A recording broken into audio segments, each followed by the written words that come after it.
I Thank you. love purple panties. Love it. And so I was like, I want to find out if they're going to be purple panties too or whatever. Well, All right. they haven't approached me about it yet. I would love to do another one, but they have to ask me. So. Oh, that's how that works. Oh, okay. Yeah, yeah. Mm-hmm. The purple panties was all the rage. So I'm like, let me reach out to her and see if she'd be willing to do a little quick interview with me. So just to get started, we're going to talk about your books right quick, okay? Mm-hmm. So I know that you're an author of 39 books. That's correct? I really don't know. I'm currently writing 3. I kind of lost track, but at least that. Okay. Uh-huh.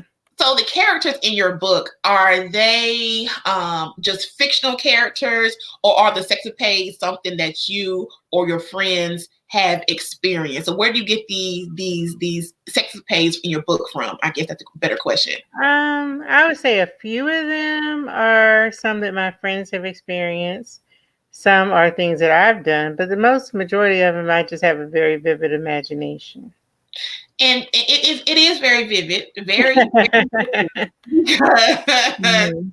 When I read your books, like your books are the perfect arousal like Mhm. piece to add to, like, if someone wanted to act them out with their mate, or someone was looking for a Mhm. little something extra. Like, I get aroused by reading your books all the time. So do you get aroused by writing them, or is it just like regular Sometimes, stuff? sometimes. I mean, you have to be creative with the sex scenes in my books. I mean, like you said, I've written dozens of books, and I can't just have the same type of sex scenes over and over and over again. I consider myself to be very creative when it comes to sex. So yeah, I do get things that I write about mostly would turn me on, and things that I would do if I was in that character situation turn me on sometimes. Some of the stuff is just really crazy though. And I don't know, can I curse on here Yeah, or? you got my curse. Yeah, so I mean, like when I was writing Vengeance, I wanted the main character to be a dominatrix. Mm-hmm. So when I got ready to name her 2 pets, one female and one male, I came up with the name of Glaze for the female because she was always wet. But for the guy, I said, what could be the most degrading name I could ever call someone? So I called him Piece of Shit. Ooh. So I'm probably the only author who's actually ever named um, a book character Piece of Shit. Yeah, like I've added to my fantasies Mm-hmm. based on some of the characters in your book and the things they have done. I'm like, oh, okay, that's really interesting. Let me add that to my bucket list to add, Mm-hmm. for my things to do with my mate and all that stuff. So yeah, your books are very vivid. They have a very it's interesting because when I first read your books, I started reading your books in college. That's when I first got introduced to them. And my one of my roommates, she loved your books. She had like Addicted and Sex Chronicles and all this stuff. Like that's how I first became to know who you were. And when I first read your book was the first book I read that was that vivid, that graphic, with sex, right? The very first book. I'm sure there are other books, but your book was the very first one that I read that was detailed. I'm like, oh shoot, this is really like graphic. And I also found it very interesting that all of your books, they contain Black people. So what made you think it was important to write books that viewed women as sexual beings? Because sometimes we're not. Sex books kind of, most of them kind of cater to the man. So why did you feel that was important to do make a Black woman to depict their sexual nature? Well, it's interesting because the first book, The Sex Chronicles, the subtitle is called Shattering the Myth. It's called The Sex Chronicles Shattering the Myth. And in that book, I talk about at the beginning the myths that I wanted to shatter. I believe, or I don't even believe, I know that women are more sexual creatures than men. B, the myth that Black women are more sexually reserved or inhibited is not true.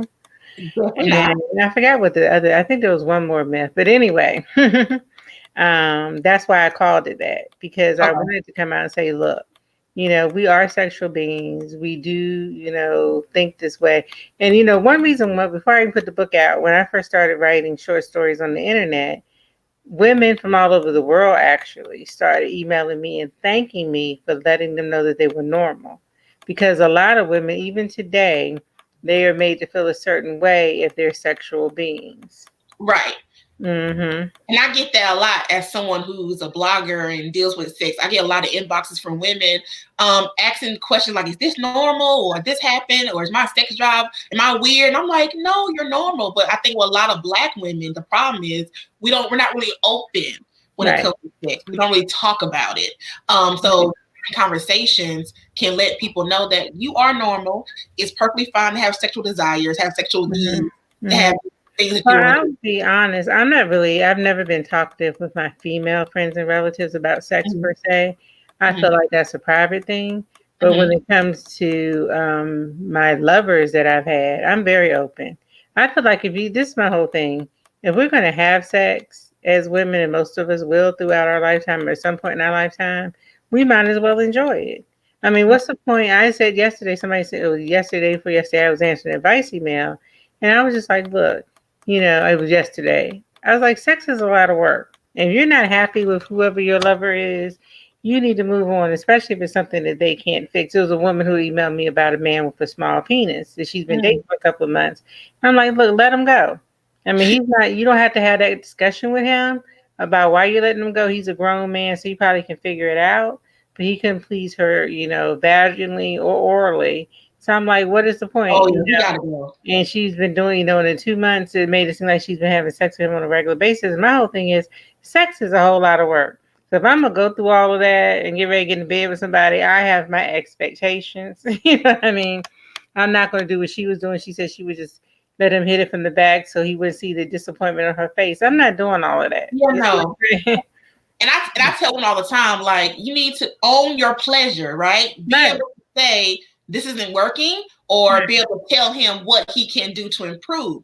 Now, and if you try different methods, try different ways, and it's just not working, it's okay to walk away because the sex is not great. Like, Right. especially if sex is important to you. Some people's sex may not be that important, so it Right. might be whatever. But if you're someone like me whose sex is like high on the list of things that you need, I need to be able to be sexually satisfied in order for this to work.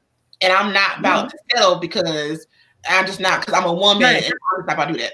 And like when my book, Dear G Spot Straight Talk About Love, Sex, and Relationships came out, which is my actual sex manual, when it came out a long time ago, I named that day that it was release day, Claim Your Pussy Back Day.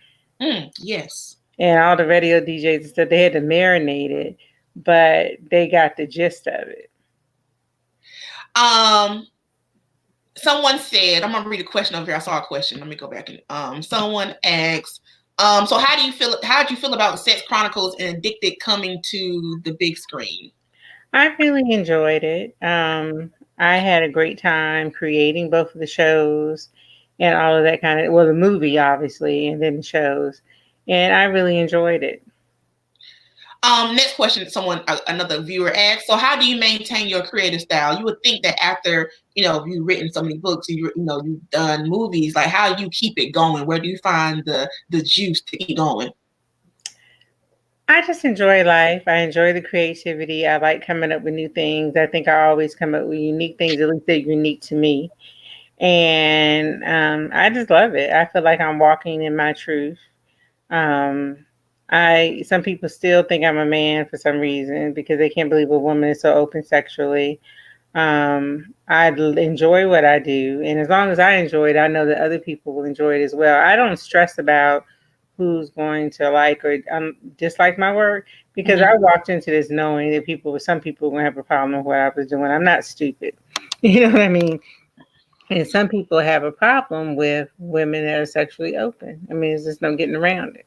And Right. a lot of the people have problems with are women that have a lot of inhibitions themselves.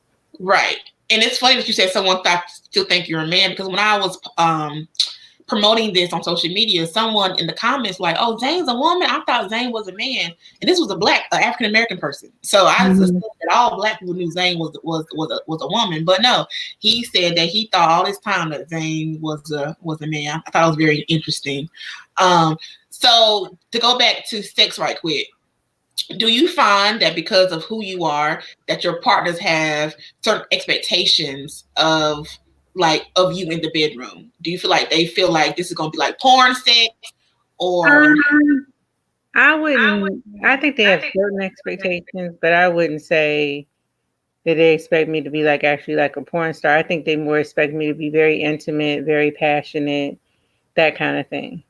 But I don't get me wrong. Now I've done some very freaky stuff, so it can be a mixture.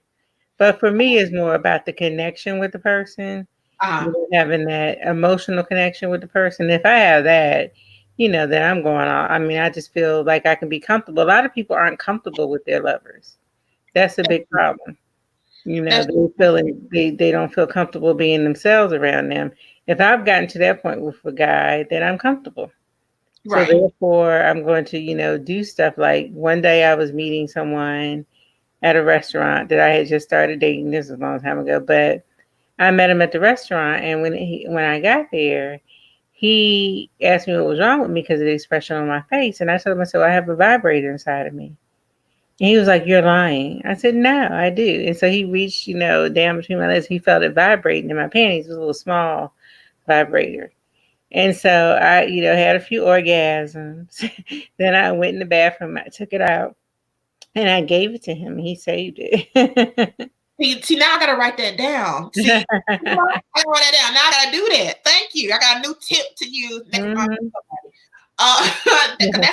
That's a good one. I like that. Yeah, so that's one thing that I actually did, and I wasn't worried about what he was going to think. I mean, obviously he was excited about it, and all that kind of stuff, but I just, do what I want to do. So, someone asked in here, so how did you write the Sisters of APF if you did not have these conversations with your girlfriends? I'm sorry, what was the second last part? If you don't have sexual conversations with your girlfriends about what you guys are doing or experiencing, how did you write the book?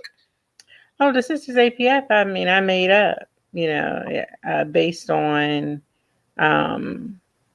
life. I had made up Alpha Phi Fuckum one night in the chat room. I was joking around, came with the name Alpha Phi Fuckum. So then at that time I was writing short stories. So I wrote a short story called Alpha Phi Fuckum originally. And then people were so anxious to be a part of it. We got invited to judge the Miss Black Nude contest at Hedonism. Men were sending me requests to be invited to a freak night. Women were sending me their resumes saying they wanted to be a member APF. So I said, oh, you know what? I should turn this into a book. So I did. Now, what I meant when I said I don't talk to my girlfriends, now they tell me stuff. I'm just not going to be, telling them like what I just told you about the vibrator. I haven't told any of my friends.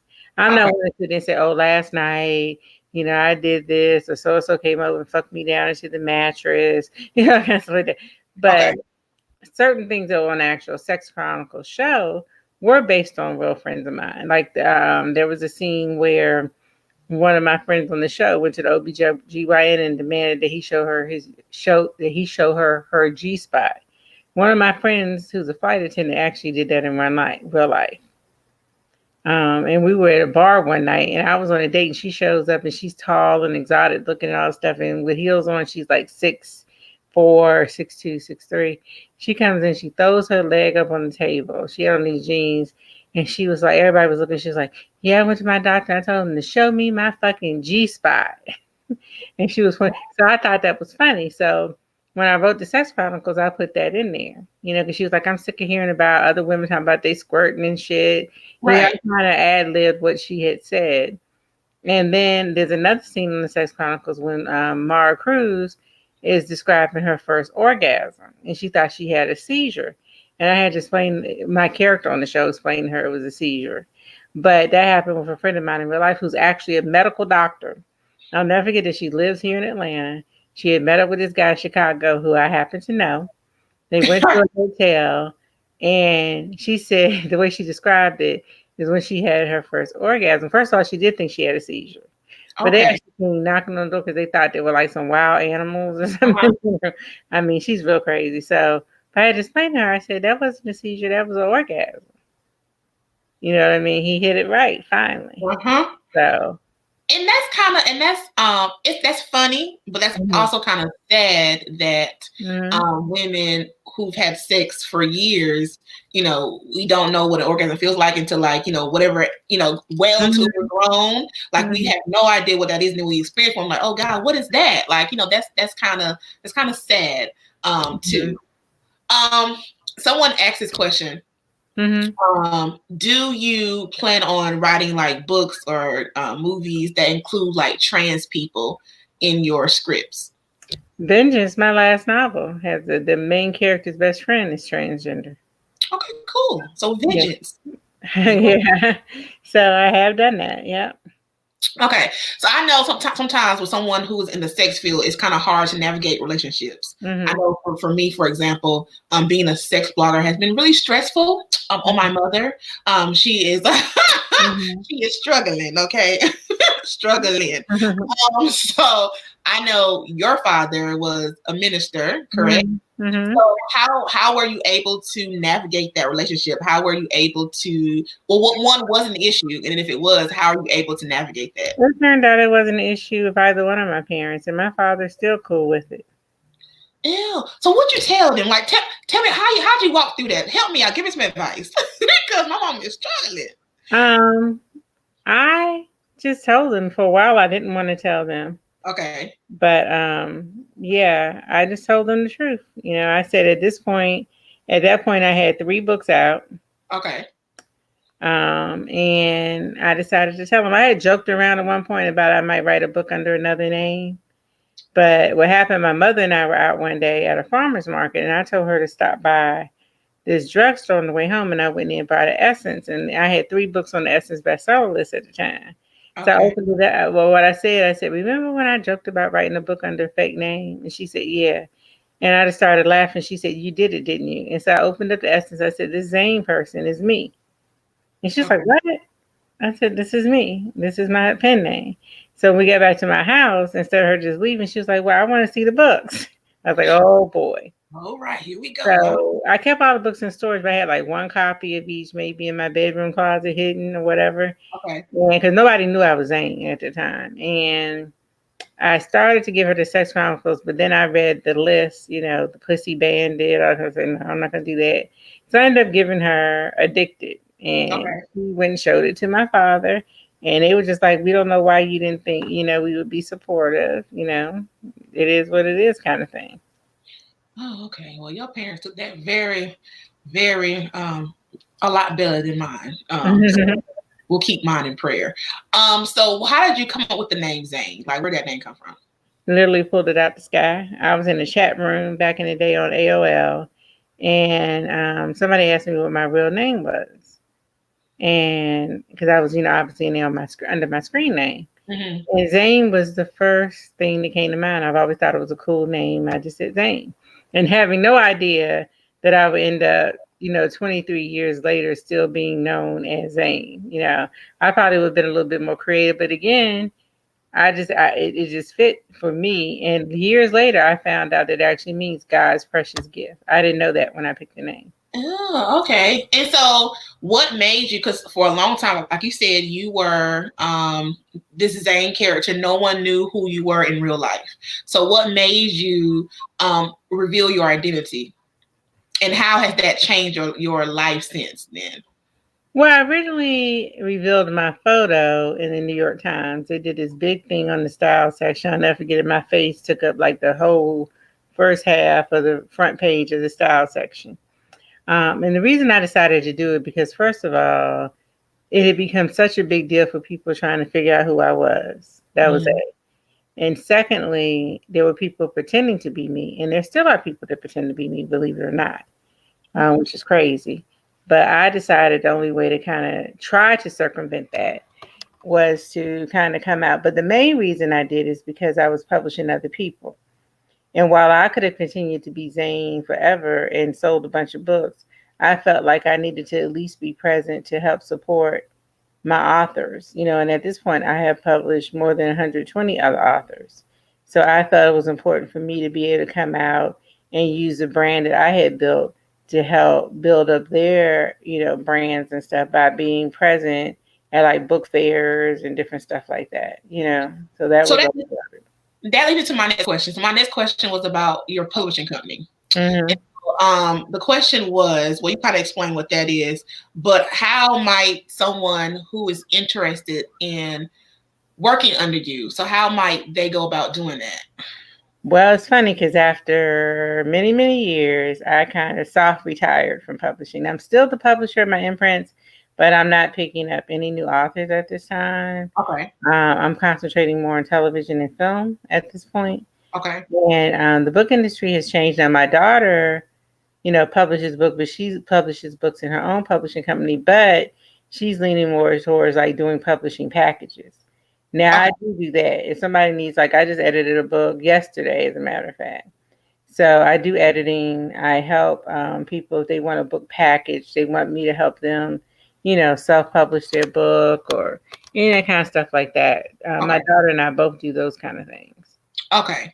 Another comment in another comment from a viewer says, when it comes to marriage, women often have a lot to consider before just leaving because they aren't sexually satisfied anymore. Mm-hmm. So what advice would you give to couples to resolve sexual dissatisfaction? Ooh, I get this question all day, every day. Honestly, there's not a blanket answer to that. Okay. It would depend on the underlying issues for it. There are always some kind of underlying issues.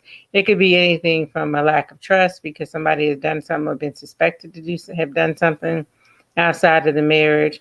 And to be honest with you, I've always said that it doesn't really matter what's true and not true. It matters what people perceive. So Okay. that could be it could be a health issue. It could be a lot of different things. It could be stress, especially in this time period that we're going through right now. I mean, a lot of people are worried about how they're going to feed their kids and Yep. provide for their family and stuff. So for some people, this is the time, oh, let's just jump each other bone every night. For other people, it's like, we got other shit to worry about right now. Right. So it could be numerous things, but if it's just okay, the sex has gotten boring, then my suggestion is step it up. One of them needs to step it up, or both of them. A lot of times I get emails from people who are saying their mate, is not, approaching them or wanting to have sex all the time. And I'm like, well, what have you done? What have you done to encourage them to want to have sex? Maybe you're the issue, especially if y'all been together a long time and you haven't stepped up or changed your game. Maybe they're just bored, And that is true. I think, especially when it comes to women, and myself included, Mm-hmm. sometimes we kind of get comfortable because I was talking to some of my married friends, and they say, before they got married, they were getting sex all the time. And then they got married and started living together, how like the woman just kind of like, does not really like give it up as freely, or she doesn't really like initiate it. And they was like, well, that's kind of like the problem because they don't feel, I guess, desired or wanted or whatever, as much as they were before. And I know sometimes things change when you get married. Now, if you were living separately, you're living together, and now you have. It's not as exciting when I see you once a week versus when I see you every day. Right. That's a lot of it. Mm-hmm. Yeah, and then like if you have kids and you work, there's a lot that goes into it. But sometimes I think we as women, sometimes we kind of forget that and we kind of let it just all, wait on the man. And sometimes they want to feel like, like wanted too. So. Right. Well, I get that. And a lot of times women are just overwhelmed and worn out at the end of the night. But on the flip side, I was having a conversation with one of my male friends recently, and he said a lot of men are under the impression that if they go to work, pay the bills, and don't cheat, that they're like a perfect husband. But he said that women need emotional attention and stuff as well, that a lot of men are not giving them. Right. And he has a point, because a lot of men just still do feel like, okay, I'm going to go to work, I'm going to come home, I'm going to pay the bills, I'm going to play with the kids, before they go to bed, and then I'm going to have sex with my wife, and I'm a good man, and I'm not stepping out on her, I'm not talking to another woman, I'm not cheating, and stuff like that. So I'm a good man. But they have to realize that the woman also, both parties have to realize that people have emotional needs. I agree with that. That's a good one. Mhm. Because I think a lot of men do feel that way. Mhm. Like, well, what you want to do? I'm providing. You don't have to want for Yeah, anything. look at this That house. might be You got a nice house. You got a nice car. yeah. Our kids go to private school. I'm out here busting my ass working, bringing in this money. I'm not cheating on you. What do you want? That kind of. Right. Hmm. Another question from a viewer says, any tips for men to go deeper with women? Deeper in which way? Inside? Is that what they're talking about? Yeah, I have no idea. So, if you're watching, clarify that question for me, and we'll be back. So I know that you said you post your books under authors under like Zane Presents. Hmm. Like like James Patterson, he co-writes his Right. book. So is there a difference? There And is a difference because Zane presents. I'm just presenting other people's books. I'm not co-writing it with them. okay, so what's the benefit of doing it your way versus how like he does his? Well, first of all, I have published over 800 books, so there's no way I was co-writing 800 books. At Okay. one point, I was publishing, 5 new titles every single month. So the Zane Presents thing just came into play because I wanted people to understand that these are authors I'm co-signing on, and it really helped with the book sales and stuff too. Okay, got It you. helped people discover the authors that I personally was supporting. And like each one of those books, each one of the Zane Presents books, at least after a certain point, I started doing a letter that I put in the front of each book. Like when you first opened it up, Hmm. a dear reader letter where I explained why I thought the author was great and why I thought the book was great. Okay. So he clarified. He said deeper, I guess erotic. So I guess sexually, how do you go deeper with the woman? Positions. He needs to go to his website called Sex Positions 101, I believe that is. And it has, the sex positions listed certain ways, and that'll be one of them. And it actually has like animated, just showing two animated people having sex and demonstrating the position. Oh, sex positions 101. All right. Yeah, So, that's right. Mm-hmm. so I know this is May is masturbation month, Mm-hmm. and what better way to masturbate than with sex toys? I know a couple of years ago you had a sex toy line. I Um, did. so is that line still available now? No, that kind of fell by the wayside. No, unless somebody can find some. Rarely. Yeah, So my no. question is, as someone as a blogger who talks about sex toys, review sex toys, you don't really find a lot of Black women in that space. Mm-hmm. So one, how I guess you got into it because you're Zane, but I Right. guess like, how easy was it or how difficult was it being a Black woman with own sex toy line? And as someone who wants to have a star sex toy line, what advice would you give them? Well, I'm kind of like what I call myself a pillow princess. I was approached about doing that by a company. Mm-hmm. But I believe that if you have a big following or if you just want to brand some toys or something, you can do that yourself. They branded my toys. I mean, I didn't have to put up, anything to do that. But you can also always brand your own sex toys if you want to. You just have to look into, the cost. And there's a big upcharge on sex toys, so it can be very lucrative. Someone else told me that because I was someone else told me that like Pyramids actually Mm-hmm. they were saying how their toys, I mean, because basically all it's white labeled. That's what you're saying. You brand them, you white labeled it. Somebody makes it, manufactured, and you just kind of put your name on it. And they was like, yeah, that's how Pure Romance works. All their toys are white labeled. They from some company or somewhere, wherever they get it from China, and they Mm-hmm. just kind of throw their name on it. And Right. it's Now not mine were a little bit different. Mine were like really created, kind okay. of for me had a certain Okay. look. My boxes had a certain look because my boxes look like books with like a magnetic thing where you open up the magnetic thing and then they were in the case. Oh, So that's mine neat. were a little, they had a sleeve on there that actually looked like a book cover. Oh, that sounds neat. Mm-hmm. All right, so back to your movie Addicted. Your movie Addicted grossed around $7 million the box office, which is really good. Mm-hmm. And that movie was like kind of paved the way for other movies, like 50 Shades of Grey. But let me So, say this: if it had been on more screens, it would have done, at least 5 or 6 times that. It so wasn't. We were number one per screen opening weekend, but we were not on enough screens, in my opinion, because people were going crazy trying to find somewhere to go see it. Yeah, they do that. They tend to do that with black movies. Like certain areas, they only put them out in Yeah, and the certain. crazy part is, the studio was able to track how many times my trailer was watched online, not Okay. including being advertised in the movies and everything else. And they were able to track that my trailer was watched 647 million times. Oh, So there was a missed opportunity there, is what I'm saying. yeah. So the question is, are you going to do another movie?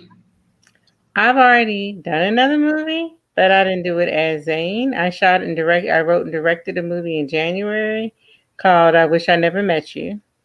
And people can look that up on IMDb and also I haven't put the website up because I don't want to do the website until I put the trailer up. We're currently editing it, and I actually was supposed to be directing the second movie right this second. We were supposed to start April 20th and finish on May 9th, but because of the coronavirus, we backed it up. So now I'm shooting it in July. So Okay. the answer is I've already done another movie. Okay. Mm. Movie. You said it'll be out. You said July after July. What? No, I'm shooting my next movie in July that Oh, we're supposed to be shooting now. I'm not okay. quite sure when it's coming out, but it'll be out sometime this year. We're in the editing process. Someone said, "What is the movie about?" So I Wish I Never Met You is about a woman who's turning 40. Her name is Lauren, and nobody likes her. She only has one friend that likes her, and her friend is known for sleeping with married men. But she's married to a very handsome, wealthy man who caters to her and everything. He has a brother who's in a wheelchair, who was the husband was in the army. His brother was in the Marines but got shot. Ended up marrying a woman who was his nurse. And so it's the whole movie takes place over a 24-hour period. The main couple has two kids, and my actual real son plays the son in the movie. Ah, okay. They have two kids, and there ends up being a dinner party. The grandparents come and get the kids, and there's a dinner party where it's five couples and three additional friends. And I don't want to tell too much about it. I'll just say all the shit hits the fan. Like when the liquor goes in, all the animosity and stuff that people have, particularly towards the main woman, comes out. And it's a really crazy movie. I'll just put it that way. Y'all, people will be shocked. I don't want to tell you And, what you'd be shocked about, but like you read my books, you already know. So and it's a lot of shocking things. it is on IBDM. She said it's on there. IMDb, yeah. I wish I Somebody could. just asked that it's on there. Shay Bell said, "I believe that Zane books are Oh, way and let better." me say this. It stars Travis Cure, the really fine guy from the Oval. I don't know if y'all watched the Oval, but the guy that the girl had sex with in the airport, the opening scene, and then he went to her house and the husband shot him. And also, I don't know if y'all watched the Oval, but it just started coming back on last night. The old Tyler Perry show, isn't it? Yeah. So Travis Cure is the lead in my movie, and then Monyetta Shaw, who's Neo's ex, she's one of the leads. Alfonso Akhenaten Jackson, who's on Black Lightning, has a recording role on Black Lightning. He's in there. Yeah, okay. We have a really, good cast. It turned out really well. Oh, cool. So someone said, I believe that Zane books are way better than 50 Shades. I think we all agree with that. It's funny how you said how your movies, it's not funny, I know how that works, but how your movies were not really shown. Mm-hmm. And then when 50 Shades came out, 50 Shades was everywhere. Like Everywhere. everybody knew about 50 Shades. It was, they had like little uh Victoria's Secret stuff and Walmart. It was literally everywhere. You could not go anywhere and Right. see 50 Shades. Right. But just also a white movie too. So Well, what amazing about the 50 Shades thing is they act like there had never been a mainstream popular erotica book before, white or black, and that's not true. I no. mean, if you took me out of the equation, I mean, Anne Rice wrote some very erotic things. Interview with the Vampire, our stuff was very erotic. Sex in the City, of course. Yes. I mean, that's what tripped me out about the whole thing. But I would get that question a lot of times from reporters when it first came out. And I honestly have never read 50 Shades of Grey. It's just nothing against it. I just haven't read it. But the only thing that I said that it couldn't have been the first because my first New York Times bestseller was in 2001 and hers was in 2012. And even since the 50 Shades of Grey series has ended, I've had New York Times bestsellers come out after they came out. So obviously, that's not the first. Right. And I Yeah. never read Fifty Shades book either. I saw the first movie and I didn't see anything after that because the first movie was like, oh, I was like, this is just, it's okay. It wasn't something I had to like go keep Right. seeing. And I'm not Um, knocking it. I just have never, it's just not anything that interests me. right. Same Hmm. here. So if you have any questions, you can make sure you ask your question in the comments and I'll get to them. So what advice would you have for someone who wants to be the next Zane, who wants to get into erotica? What would you have advice would you have for them? Well, the worst thing they could do is try to be the next me. Okay. Because I don't believe in trying to emulate other writers. Writing erotica, they have to find their voice, and how they would write something and be passionate about it and not really worry about what ultimately is going to happen at the end of the day. Because you got the best book in the world that doesn't sell anything, and sometimes it can be the worst book in the world and sell a ton of stuff. But just be comfortable with what you're writing. Like for me, that's the last thing I think about, even now, is what people are going to think. I turn in books that I believe that serve a purpose of what I was trying to do when I write it, and that I'm happy with when I turn in. And those are my two requirements, because if I'm happy with it, if I believe there's a point, I know that somebody else will see the point as well. So how long did it take from the time you first wrote your first book for it to get like notoriety and attention? Did you have to write like 3 books for people to know who you were? Well, what happened, I gave away my work for free for 3 years on the internet. So Okay. when I finally put out the Sex Chronicles, distributors and bookstores were like, "Oh my gosh, it really is a Zane book." Okay. So within the first 4 months of putting out the Sex Chronicles self-published, I sold about 275,000 copies, which was unheard of. Okay. Then I dropped that in May of 2000. I put out Addicted in August of 2000. And then in November of 2000, the New York Times did an article and said, Addicted is the hottest paperback in the country, but people are addicted to trying to find a copy of Addicted. So that's when, and it was everybody was reading my books on the subway trains and all that stuff. And Mm-hmm. then the publishers were like, look, because they had already offered me publishing deals, but I turned them down because they Okay. wanted me to change my writing style. I'm like, look, y'all can't check it for me. I didn't come checking for y'all. I don't even know how they Right. found me, to be honest with you. Right. And I said, no, this is what I'm writing. I'm comfortable with it. I'm not ashamed of it. Y'all don't need to tame me down there and kind of stuff like that. So when I put the books out and they became successful, the same publishers came back, okay, we get it. We're going to leave you alone. How much, that kind of thing. And the only reason I ever signed with a big publishing company is because at the time that was really the only way to get international distribution. Mm-hmm. Now with ebooks and with Amazon and stuff like that, people can get the books pretty much anywhere. But back then that wasn't the case. So what it gave me is it made me not a national brand, but a global brand. So Right. I have had books published in several different, translated in different languages and all that kind of stuff like that. So there was that huge benefit to that. Plus it was just too much work. you know, So to try tell to ship books and take care of all that. So ultimately, I've gone on and I've sold retail wise more than $500 million worth of books. oh, Retail costs. that's Mm-hmm. great. Mm-hmm. Um tell us, what do we have to look forward to? Oh, she said, will Zane ever have a master class? On what? Because I teach Um, online writing classes. teaching, she said, participate as a master class mentor. So I'm not sure. I'm guess writing erotica. I She did. do teach online writing courses. I'm getting ready to advertise for another one shortly. And I am going to do a free course for children, but that's just going to be on the child level And on so creative writing. how can we find that course? It'll be posted on my Facebook page when I get ready to, advertise it, which will be soon. Okay. The course will probably be, I don't think I'm gonna have time to do it before I start shooting this movie. So the course will probably be in August after I finish shooting the movie. Okay. So tell us, outside of your course, what else are you working on in the future for us to look forward to for those of you who Well, I are have 3 books doing right now. okay. So, 2 of them are regular novels, and one is a original audio book that I'm writing. So I'm currently writing 3 books. I had planned to shoot 4 movies this year, but now I'll just be happy to get 2 in the can Yeah, because Okay. again, like I really should have been shooting the third movie in August instead of shooting the second one in July. I'm glad I got the one in January out the way before all of this. Okay. Like I literally would have finished shooting the second one a week from tomorrow. Actually, no, this Friday. Tomorrow, because what's today? The Today's 8th? the 7th.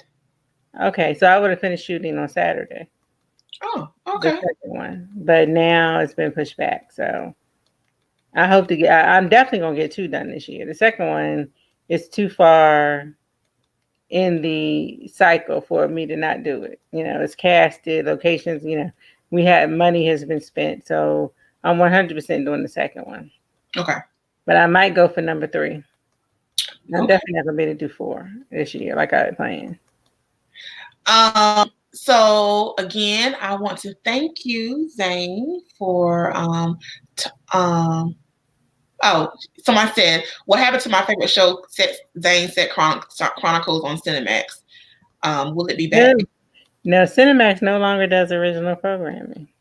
Really? So you will not see any original programming on Cinemax anymore. They're only showing movies and stuff. Yeah, so they have no more original programming on Cinemax. Although I had a conversation, I have a call tomorrow with one of the original executives on the show who asked me what I think about reimagining the Sex Chronicles in a different way and possibly putting it on another network. So we'll see about that. But no, it will Yeah. not be back on Cinemax for the mere reason that Cinemax doesn't do original programming anymore. Yeah, I love that show. Like I would love it on HBO or I don't know. Does Netflix do they do like graphic stuff? I don't know. Yeah, but I have another show. If I was gonna do it, just like another original show, like I said, Mhm. somebody just asked me about the Sex Chronicles, but I have some other stuff up my sleeve. Like I've already scripted the first three episodes of Shame on It All, my book Shame on It All. I would love to do Shame on It All as a series. Someone said, last question. Someone said, are you interested in having your own TV network? No, I was offered that a long time ago, the Zane Network. And my issue with that is you have to have enough money to have programming. I don't want to be another black network where I'm showing reruns of popular black shows and popular black movies.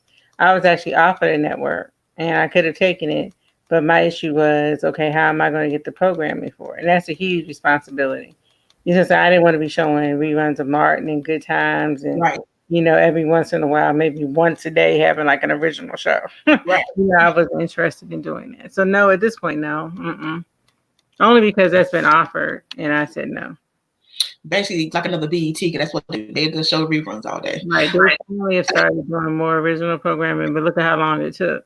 For a long time, because BET and MTV does this too for it was a music show, music, and then totally took away music, and now for a long time we just had BET just reruns of movies and TV shows. I'm like, okay, they now gotten, like I said, they now gotten to original programming. Well, actually, I was originally supposed to have the first scripted show ever on BET way back in the day. It was going to be a 5-night-a-week soap opera based on my book Afterburn.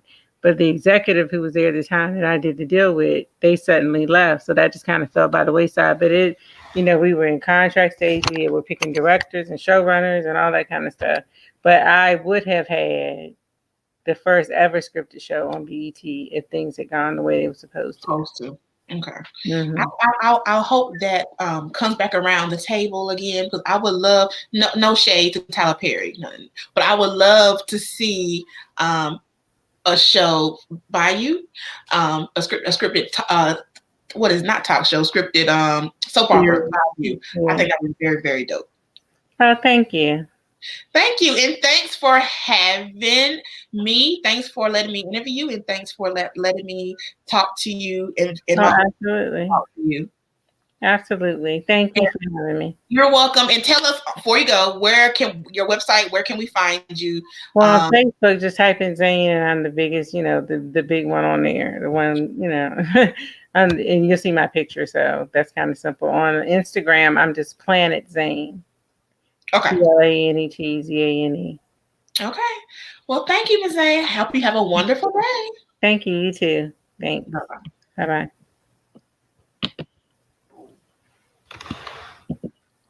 Trying to see how to log out.